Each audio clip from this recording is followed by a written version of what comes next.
اللهم من احييته منا فاحيه على الاسلام ومن توفيته منا فتوفه على الايمان آمین. آمین. کل نفس ذائقۃ الموت، یہ قرآن حکیم میں کئی دفعہ یہ آیت رپیٹ ہوئی ہے کہ ہر جان کو موت کا مزہ چکھنا ہے، اور یہ بات بالکل طے ہے کہ ہر شخص کی موت کی جگہ، ٹائم، سیکنڈز تک اللہ تعالیٰ نے ڈیفائن کر دیا اس کی تقدیر میں، وہ آگے پیچھے نہیں ہو سکتی، نیور، ناٹ ایٹ آل. اور یہ جو بخاری مسلم میں آیا نا کہ جو شخص چاہتا ہے کہ اس کی عمر دراز کر دی جائے، اس کے رزق میں فراوانی ہو، وہ اپنے رشتہ داروں کے ساتھ حسن سلوک کرے، تو یہ بھی تقدیر میں لکھا ہوا ہوگا کہ اس کی عمر ہے 60 سال، لیکن یہ اپنے رشتہ داروں کے ساتھ حسن سلوک کرے گا، اللہ تعالیٰ اس کی عمر 70 سال کر دے گا. وہ بھی لکھا ہوگا، وہ 70 ہی ڈیفائن ہوئی ہے، وہ 60 کا 70 بننے کے بعد جو 70 ہے وہ اللہ تعالیٰ نے لکھا ہوا ہے. ٹھیک ہو گیا جی؟ تو یہ اللہ تعالیٰ کے یعنی فیصلے ہیں. قرآن حکیم بالکل واضح ہے. سورہ آل عمران میں آتا ہے کہ جب غزوہ احد کے موقع کے اوپر منافقین نے کہا نا کہ ہم نے اپنے بھائیوں کو منع کیا تھا کہ احد کے میدان میں نہ جاؤ ورنہ قتل ہو جاؤ گے، تو اللہ تعالیٰ نے فرمایا اگر ان کی موت کا وقت آ چکا ہوتا یہ خود کھینچے چلے جاتے اپنی مقتل گاہوں کی طرف، یہ اپنے آپ کو روک بھی نہ پاتے. پھر سورہ نساء میں آیا کہ تم اپنے آپ کو مضبوط قلعوں میں بھی بند کر لو نا، موت تمہیں وہاں پہ بھی آ کے جائے گی. وہ موت کو آپ ٹال نہیں سکتے، ایک لمحہ نہ آگے ہوگی نہ پیچھے. سورہ لقمان کے بالکل اینڈ میں آتا ہے نا کہ 5 علوم اللہ تعالیٰ کے ساتھ خاص ہیں. ان میں ایک ہے کہ کوئی جان نہیں جانتی کہ اس کو کس زمین میں موت آئے گی. ہاں اللہ تعالیٰ وحی کے ذریعے بتا دے، جیسے مسلم شریف میں حدیث ہے نبی صلی اللہ علیہ وآلہ وسلم نے غزوہ بدر سے ایک دن پہلے زمین پہ لکیریں کھینچ دی تھی بدر کے میدان میں، یہاں کل ابو جہل کی لاش ہوگی، یہاں عتبہ کی ہوگی، یہاں امیہ ابن خلف کی ہوگی. سر اب آپ عمر سیریز دیکھیں نا، وہاں آپ کو لاشیں پڑی ہوئی نظر بھی ہیں. ٹھیک ہو گیا جی؟ تو یہ آپ صلی اللہ علیہ وآلہ وسلم نے پہلے ڈیفائن کر دی تھی ساری چیزیں. تو یہ اللہ تعالیٰ نے آپ کو وحی کے ذریعے بتایا تھا. اللہ تعالیٰ بتا سکتا ہے اپنے پیغمبر کو. تو واقعی موت کا وقت مقرر ہے، وہ ٹل نہیں سکتا. لیکن اس پہ یہ بھی سوال ہوتا ہے کہ اگر کوئی شخص کسی کو قتل کر دے تو پھر اس کا کیا قصور ہے؟ وہ اللہ تعالیٰ کا ایک قانون ہے، اس نے مرنا تو تھا، اس میں کوئی شک نہیں ہے، لیکن دنیا میں اللہ تعالیٰ نے رولز اور ریگولیشن کے ساتھ دنیا کو جوڑا ہوا ہے. سورۃ البقرہ میں آیا کہ قصاص میں انسانیت کی زندگی ہے. سورۃ المائدہ میں آیا جس نے ایک جان کو ناحق قتل کیا اس نے پوری انسانیت کو قتل کیا، اور جس نے ایک شخص کی جان بچائی پوری انسانیت کی جان بچائی. لہٰذا یہ جو کوئی کسی کو قتل کرے گا تو قرآن میں ہے قصاص کے اندر انسانیت کی زندگی ہے. انسانیت 2 چیزوں پہ چل رہی ہے، احترام جان اور احترام مال. اگر یہ 2 چیزیں نکل جائیں تو معاشرہ نہیں چل سکتا. گوروں کا معاشرہ ہم سے بہتر کیوں ہے؟ بغیر ریلیجن کے بھی احترام جان احترام مال ہے، جسٹس ہے، انصاف ہے، عدالت آزاد ہے، جہاں پہ احترام جان بھی احترام مال بھی ہے. سالوں تک وہ ثبوت ڈھونڈتے رہتے ہیں، اس کے بعد بندے کو پکڑتے ہیں. یا بندے پکڑ کے غائب ہو کے مر جاتے ہیں، ان کے رشتہ دار عدالتوں کے چکر کاٹتے رہتے ہیں کہ جی ہمارا بچہ اٹھایا گیا. نہ عدالتوں کو پتہ ہوتا ہے نہ اور کسی کو پتہ ہوتا ہے. تو یہ چیزیں تو پھر ظاہر ہے کہ ایک ریونج کریٹ کریں گی نا. ہم اس لیے کہتے ہیں عدالتوں کو آزاد ہونا چاہیے، عدالت سے اوپر کوئی نہیں ہونا چاہیے. عدالتیں آزاد ہوں گی باقی سارا سسٹم بہتر ہو جائے گا. ٹھیک ہو گیا؟ تو یہ یعنی اللہ تعالیٰ نے وقت مقرر کر دیا ہے، وہ آگے پیچھے نہیں ہوگا. اور آپ دیکھتے ہیں کتنے لوگ موت کے منہ سے واپس آ جاتے ہیں. حضرت خالد بن ولید رضی اللہ تعالیٰ 100 سے زیادہ مار کے لڑے انہوں نے، اور جب موت کا وقت قریب آیا وہ کہتے ہیں میرے جسم کا کوئی ایک حصہ بھی ایسا نہیں جہاں پہ کسی نیزے یا تلوار کا نشان موجود نہ ہو. یہ عمر سیریز میں انہوں نے ان کی موت کا وقت فلمایا ہے. ابو دردہ ان کے پاس بیٹھے ہوئے ہیں اور وہ کہتے ہیں دیکھ لو اگر موت میدان جنگ میں آنی ہوتی نا ابو دردہ تو میرے جسم کا ایک حصہ بھی ایسا نہیں جہاں پہ کوئی زخم نہ ہو، اور میں ایک بوڑھے اونٹ کی طرح بستر مرگ پہ مر رہا ہوں. میدان جنگ میں نہیں شہادت ملی. شہادت اتنی آسانی سے نہیں مل جاتی انسان کو، وہ اللہ تعالیٰ جس کے لیے ڈیفائن کرے گا. باقی یہ کہ اللہ تعالیٰ نے ان کو ایک فضیلت دی کہ وہ اللہ کی تلوار تھے. ظاہر تلوار تو ٹوٹ نہیں سکتی تھی. تو جو لوگ اللہ کے لیے زندگی گزارے وہ عام حالت میں بھی مرے، اللہ تعالیٰ ان کو شہادت کو عطا فرما دیتا ہے. میدان جنگ میں جانے سے موت نہیں آتی. کتنے لوگ موت کے منہ سے واپس آتے ہیں. اور سر ایئر کریش میں لوگ بچ گئے ہوئے ہیں، اور تو اور چھوڑ دیں جہاں پہ کوئی انسان امیجن نہیں کر سکتا. کئی بم پھٹتے ہیں، بندے مر جاتے ہیں، کسی عورت نے بچہ اٹھایا ہوا ہے، بچہ سیدھا سلامت مل جاتا ہے وہاں سے. یہ اللہ کے فیصلے ہیں کس کے لیے کیا زندگی رکھی ہے. وہ اسی لیے کہا جاتا ہے نا کہ مارنے والے سے جو بچانے والا جو ہے نا وہ بڑا ہے. یعنی وہ ویسے تو مارنے والا بھی اللہ ہی ہوتا ہے، لیکن وہ اس حوالے سے کہا جاتا ہے کہ دنیا میں اگر کوئی سمجھتا ہے نا کسی شخص کو مار سکتا ہے تو، اور اگر اللہ نے اس کی موت نہیں لکھی ہوئی تو نہیں ہے. موت انسان کی زندگی کی حفاظت کرتی ہے. سر میری سب سے بڑی محافظ میری موت ہے. اگر میری موت لکھی ہوئی ہے نا 2050 کے اندر، پوری دنیا مل کے بھی مجھے 2049 میں بھی نہیں مار سکتی. آج 2018 میں تو تصور بھی نہیں. اور اگر میری زندگی لکھی ہوئی ہے 2018 میں ختم ہونی، چاہے وہ ایئر کریش کے اندر ہو، چاہے وہ ہارٹ فیٹ کے ذریعے ہو، چاہے وہ گردوں کے فیلئر کے ذریعے ہو، چاہے برین ہیمریج کے ذریعے ہو، کسی بھی ذریعے سے ہو، تو کوئی اسے بڑھا نہیں سکتا. دیکھ لینا آپ پچھلے دنوں کتنا بڑا ایک واقعہ ہوا ہے. یعنی ہمارے پاکستان میں 3 ٹائمز جو پرائم منسٹر رہے ہیں نواز شریف صاحب، ان کی بیوی 1 سال سے زیادہ وینٹیلیٹر کے اوپر رہی ہے. ان کے پاس پیسے کی کوئی کمی تھی؟ علاج کرانے کا کوئی ایشو تھا؟ سب کچھ کروایا، بچا سکے؟ نہیں. غریب آدمی تو کہتا ہے پیسے ہوتے تو شاید بچ ہی جاتا. سر جن کے پاس پیسے ہیں وہ بچا کے بتاتے ہیں. موت کا وقت لکھا ہوا ہے سر، کوئی نہیں ٹال سکتا.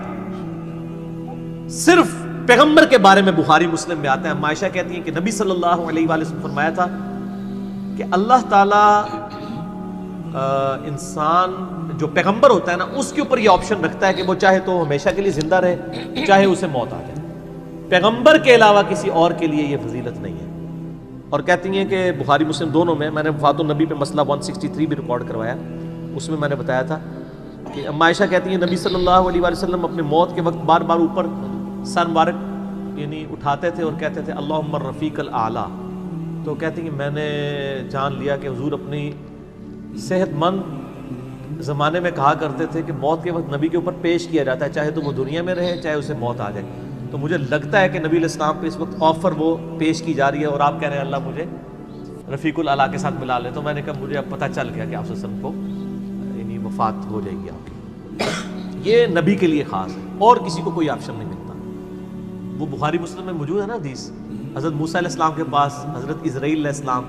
اسرائیل کا لفظ تو یعنی تفسیر تبری میں اور یہودیوں کے ہاں ملتا ہے، یہ بنی اہل سنت کے ہاں بھی رناؤنڈ ہے. اصل میں لفظ ہے ملک الموت، دونوں لفظ ٹھیک ہے.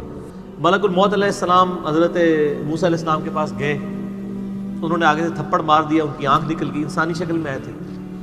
تو وہ اللہ تعالیٰ کے پاس شکایت لے کے گئے کہ تو مجھے اس شخص کے پاس بھیج رہا ہے کہ جو مرنا نہیں چاہتا. اللہ تعالیٰ نے فرمایا اس کو جا کے کہو کہ تم جو ہے وہ بیل کی پشت کے اوپر ہاتھ رکھو، تمہارے ہاتھ کے نیچے جتنے بال آ جائیں گے نا اتنے سال بھی زندگی تمہاری اور بڑھا دی جائے، سینکڑوں سال.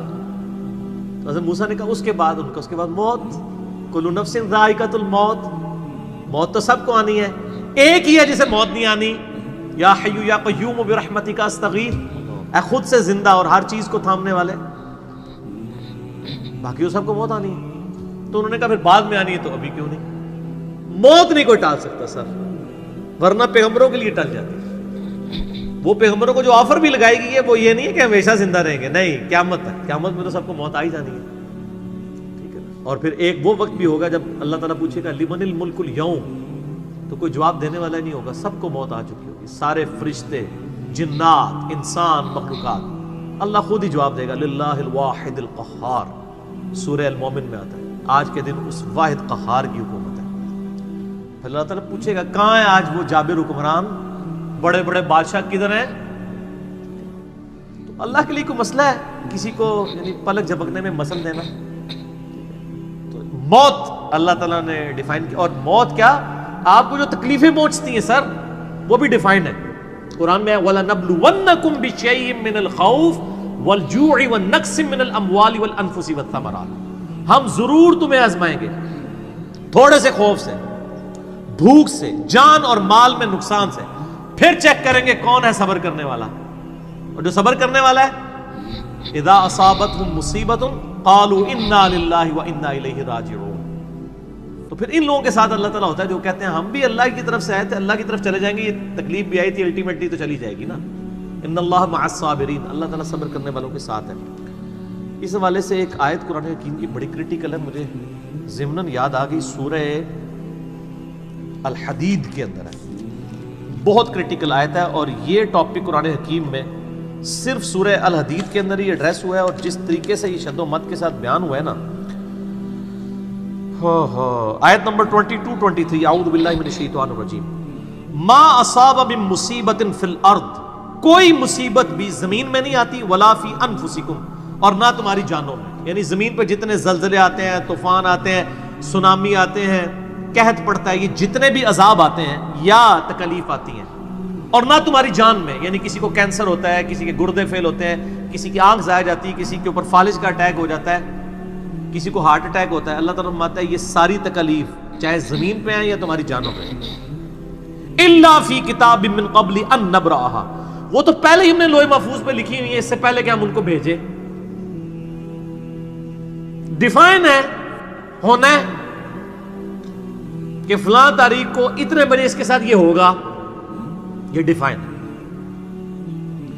ان ذالک علی اللہ یسیر، بے شک یہ اللہ کے لیے بہت آسان ہے، ٹینشن نہیں لینی کہ یار یہ کیسے ہو سکتا ہے کہ پہلے ہی پتا ہو، اربوں انسانوں کے ساتھ اربوں واقعات، اور صرف انسان نہیں باقی مخلوقات کے ساتھ، اللہ فرماتا ہے میرے لیے تو آسان ہے، لیکن اس کی ریزن بتائیے کیوں ہے، لِكَيْ لَا تَأْسَوْا عَلَى مَا فَاتَكُمْ، یہ ہم نے اس لیے کیا تاکہ جو تم سے بات، جو نعمت تم سے چھن جائے تم اس کے اوپر افسوس نہ کرو، وَلَا تَفْرَحُوا بِمَا آتَاكُمْ، اور نہ تم شیخی بگاڑو جو تمہیں نعمت ملے اس کے اوپر، اچھائی ملے تو یہ نہ کہو بڑا میرا کمال ہے، وہ تقدیر میں تھی، ملنی تھی، اور اگر کوئی چیز چھن جائے تو افسوس نہ کرو، واللہ لا يحب كل مختال فخور، اللہ تعالیٰ کو شیخی بگاڑنے والے پسند نہیں ہے۔ یہ آیت نمبر 22-23 بتا رہی ہے سورۃ الحدید کی کہ زمین و آسمان پہ جتنی بھی تکلیف انسانوں پر، جنات پر، جانوروں پر آتی ہیں وہ ڈیفائنڈ ہے، اور انہی تکلیف میں سے ایک بڑی تکلیف موت ہے،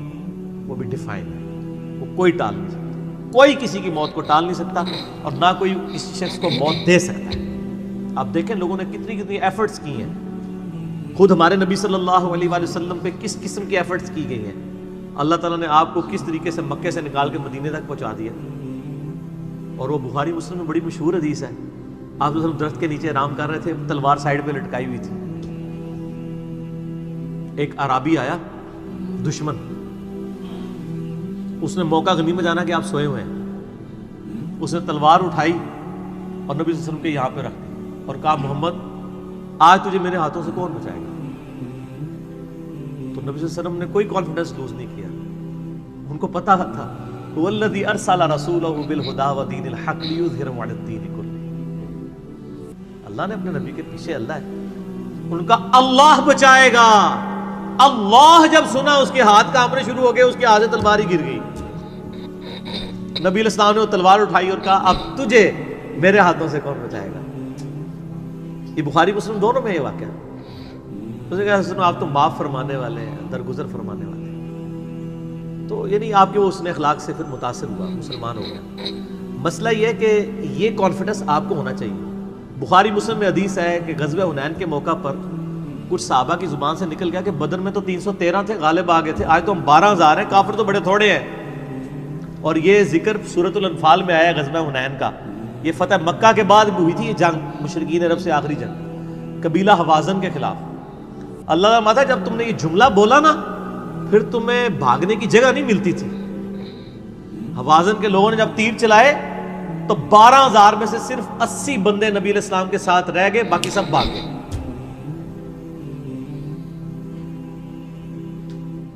اور صحابہ کہتے ہیں، بخاری مسلم کے الفاظ ہیں، میں نے حضور کی معجزات والا جو لیکچر دیا ہے مسئلہ 131 اس میں بتایا کہ نبی علیہ السلام اکیلے آگے جا رہے ہیں، انا النبی لا کذب انا ابن عبد المطلب، میں نبی ہوں اس میں کوئی شک نہیں ہے، اور میں عبد المطلب کا بیٹا ہوں۔ یہ رڈز پڑھتے ہوئے آپ صلی اللہ علیہ وسلم اکیلے آگے جا رہے ہیں، اور آپ صلی اللہ علیہ وسلم نے زمین سے یوں مٹھی بھری کنکریوں کی اور یوں کافروں کی طرف، اور فرمایا چہرے مسخ ہو جائیں، آنکھیں اندھی ہو جائیں، اور سب کی ہو گئی، مسلمانوں کو فتح ہو گئی، اور اسی کا ذکر ہے وما رمیت اذ رمیت ولکن اللہ رمی، اے نبی جو آپ نے کنکریاں پھینکی تھی وہ آپ نے نہیں پھینکی تھی، وہ اللہ نے پھینکی تھی، یعنی اللہ کا پیچھے ڈیوائن ڈیسیژن تھا۔ تو کافروں کے خلاف فتح ہو گئی مسلم، یعنی نبی علیہ السلام کا کانفیڈنس لیول یہ تھا کہ اکیلے جا رہے ہیں، یہ نہیں دیکھ رہے کہ ہزاروں لوگ میرا ساتھ چھوڑ گئے، اکیلے فرنٹ سے لیڈ کر رہے ہیں. تو جن لوگوں کو یعنی اللہ پر یقین ہوتا ہے نا، ان کی یہی حالت ہوتی ہے، اور یہی صحابہ کرام کا یعنی یقین کامل تھا. اس لیے آپ دیکھیں نا، آپ عمر سیریز میں دیکھیں گے حضرت خالد ابن ولید جنگ یمامہ میں جب مسلمانوں کو شکست ہونے لگتی ہے اکیلے آگے جاتے ہیں. جنگ یرموک میں بھی ایسے ہی کرتے ہیں. تو جن کو اعتماد ہوتا ہے نا وہ پھر فرنٹ سے لیڈ کرتے ہیں کہ موت ٹال نہیں سکتی. موت کیا تکلیف بھی جو آپ کو پہنچنی ہے، اور سر اسی کے ساتھ آپ زندگی گزار سکتے ہیں. اس کے بغیر آپ زندگی نہیں گزار سکتے، کڑ کڑ کے مر جائیں گے. آپ کس چیز کو کیٹر فور کر سکتے ہیں؟ ہم یقین کریں صبح اسکول بچوں کو بھیجتے ہیں تو دعائیں پڑھتے رہتے ہیں.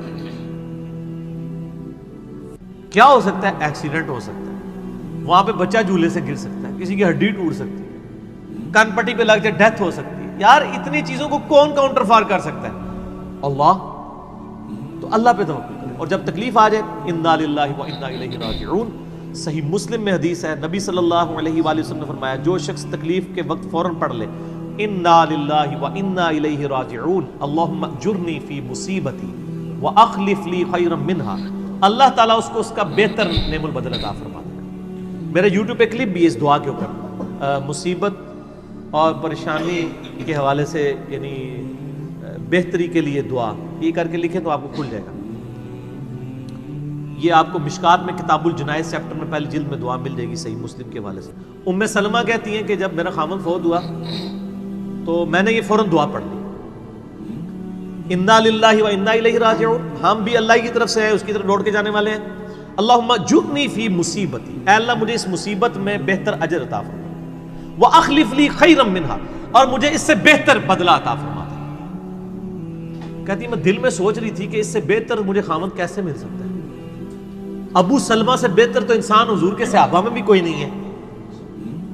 عدت گزاری تو نبی علیہ السلام نے رشتے کا پیغام بھیج دیا، ام المومنین بن گئی. اور ہماری وہ ماں ہے جو سب سے آخر میں فوت ہوئی ہیں، واقعہ کربلا کے بھی بعد فوت ہوئی ہیں. ام سلمہ، واقعہ کربلا ان کی زندگی میں ہوا ہے، ام سلمہ رضی اللہ تعالی عنہا. تو یہ دعا یاد کریں، انا للہ و انا الیہ راجعون. اتنا حصہ تو قرآن میں ہے، باقی صحیح مسلم میں اللہم اجرنی، اللہم اجرنی، یہ جھٹکے سے پڑھنا ہے. اللہم اجرنی فی مصیبتی واخلف لی خیرا منہا. تو باقی ہم تو دعائیں کر سکتے ہیں، باقی صبح شام کے اذکار ہیں، اللہ کی طرف رجوع لائیں.